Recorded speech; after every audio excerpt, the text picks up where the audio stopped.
Hi all, Yona Kranus here. I'm going to quickly show you how to use the new teacher portal. So the first thing you do is you click on staff login and you put in your information over there.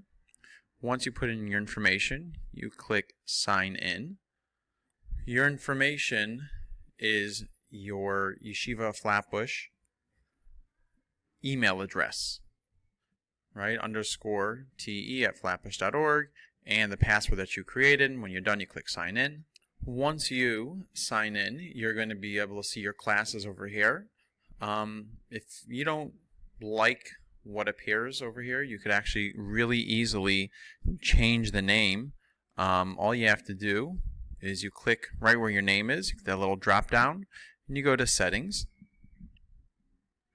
And over there you could pop in the display name for staff, and also you could also change the name that the parents are going to see as well. So like this, might make it a little bit easier.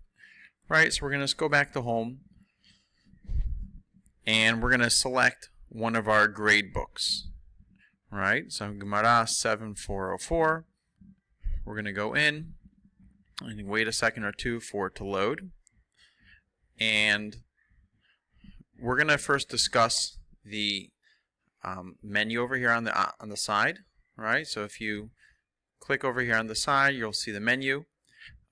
First thing is, if you click grade books, you're able to scroll through your grade books. So like this, you don't have to go back to the home tab and come back, and switch and pick each grade book individually. Makes it easier that way. Also for attendance, Attendance Weekly View allows you to submit attendance. So let's say you forgot to do yesterday's attendance or 2 days ago's attendance. If you click on Weekly View, then you're able to go back and submit attendance for previous days. Reports are a really nice feature. You're able to create reports for individual students. You could also create attendance reports for your class. You could also create a report for your entire class, and I know one that is quite popular, or two that are quite popular. Your gradebook spreadsheet. It kind of gives you a breakdown of your gradebook, and you could print it out. You could print it out as a PDF, Excel, Word, whatever you want, and also a blank spreadsheet. So that takes your entire class, and then it gives you a bunch of boxes, individual boxes. So like this, if you want to write down information or whatever, you could go and do that. Then the next important thing that you need to know about is grading over here on the left side.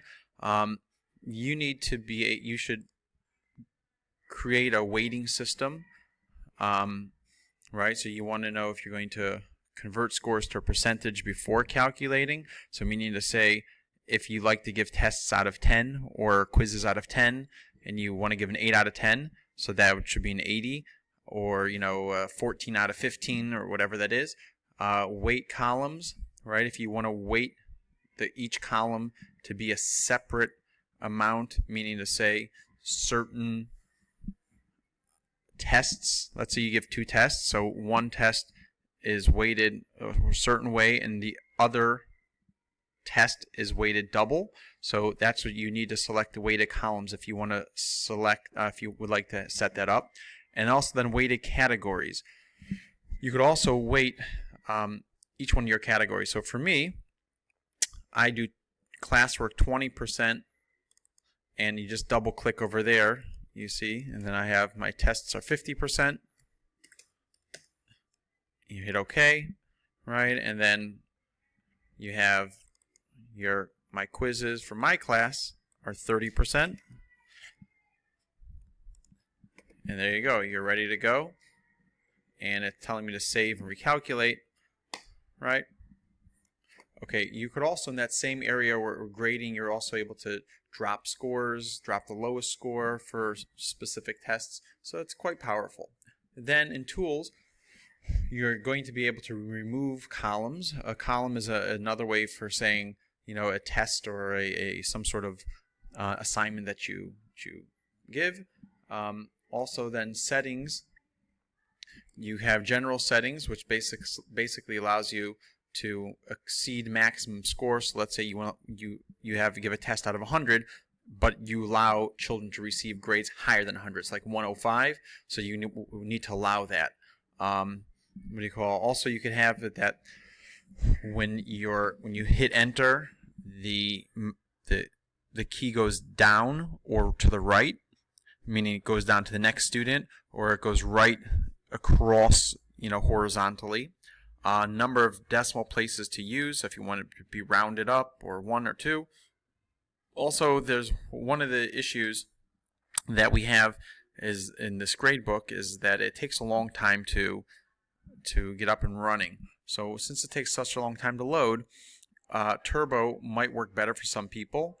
Difference between standard and Turbo. Standard, every single time you put in a new grade, it will go and average it automatically.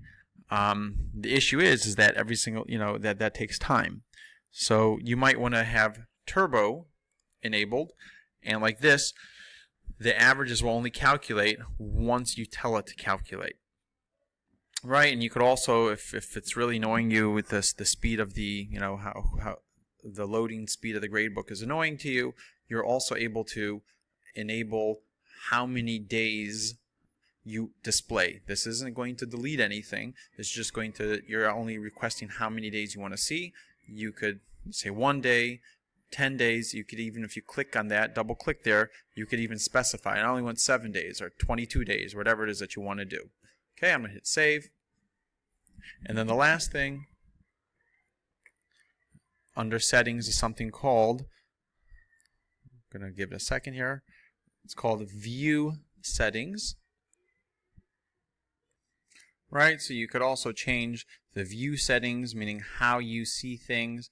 You could say, I want to sort my columns by name, by date, ascending, descending. You could even specify what information is shown in your columns in the headers of the row, meaning to say, one thing a lot of teachers are saying that in DDC used to be able to see the average like of a certain test or an assignment, so then you just click mean. So you could really go crazy over here and specify it as highly as you like to. Gradebooks as well. You could change the display name in here as well as where I showed you originally. So how do you add an assignment? Quite simple. An assignment you would add by clicking on add column on the top left over there, and then you could specify just this grade book, or let's say I have one or more of the same course, so as opposed to having to enter the same assignment multiple times, I would just click over here and I would click these dots and then specify, okay, I want it in multiple classes, and then hit save when you're done. You hit name, right? You enter the name, so it could be, let's say, test 2. Description, you could put in the description, and then obviously I'd select test since this is a test. The maximum number of points, so I can make it out of 100, 40, whatever it is that I want it to be. Then you select the date of the test, and then over here, lock column you could ignore for now. However, count and averages is essential. So unless you specify count and averages, the test will not count in that child's test taking average. Additionally, you want to make it shared, which means that the parents will be able to see their own child's grades. And if you would like to, you could add to Plus Portals as homework, which is there's a section for the parents and the students that shows their homework. So it might not be a bad idea to put it there, if you want the child to kind of be forewarned and study for homework. Right, once you're done, you click create column, and that's what it does. It creates the column. So quick entry. So this is a really nice feature. If you receive your tests in out of order, they're not in alphabetical order. So as opposed to finding the first student and then finding the next student, or as you're going along you find each student out of order, and you're going up and down the grade book, and it's a little bit annoying. So all you do is you click quick entry, and then you start typing in the first letter or two of the last name. And so I put in Cone, and there we go, 100, and right, and then I could continue. Let's see, right, Ibani, and that's it. After that, let's quickly discuss what this does over here. What you're able to do is, right now I'm saying I want to show the name and the child's average. You could also specify I just want name only. So what that does is that will hide their average and will only show the child's name. So you could really be quite, you could show report card view, category subtotals, narratives if you like to put in different remarks.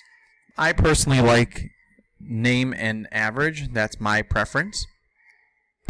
And let's take a quick look over here at the test. So let's say you want to edit the information on the test that you put in. All you do is just double click on the column, and there you go. You just go edit it, hit OK when you're done, and that's how you edit a column. If you right click on a column, you're able to enter a score, annotation mode, right? You could drop a lowest score for a specific student, so you could do quite a lot. You could also batch entry, for an entire class. The last but not least, submitting attendance for the period. All you have to do is, if everyone's present, you just click submit and you're done. If not everyone is present or someone's absent or whatever the case is, so under class, this is the class attendance. So if you click one time, it's set up in the middle division at least that it's absent. If you click a second time, they're considered tardy, and a third time they're present. One other feature I'd like to show you is how to send an email or a message. So back here on your home page, if you click where it says emails and messages, right, it takes you to a platform where you could email or message your parents. The difference between, or students, the difference between email and messaging is a message sent in the portal, and an email is an email that goes to your parents' personal email addresses and or your students' school email addresses. Right, so this is a really great tool. And if you have any further questions, feel free to contact me at ykrainess@flatbush.org.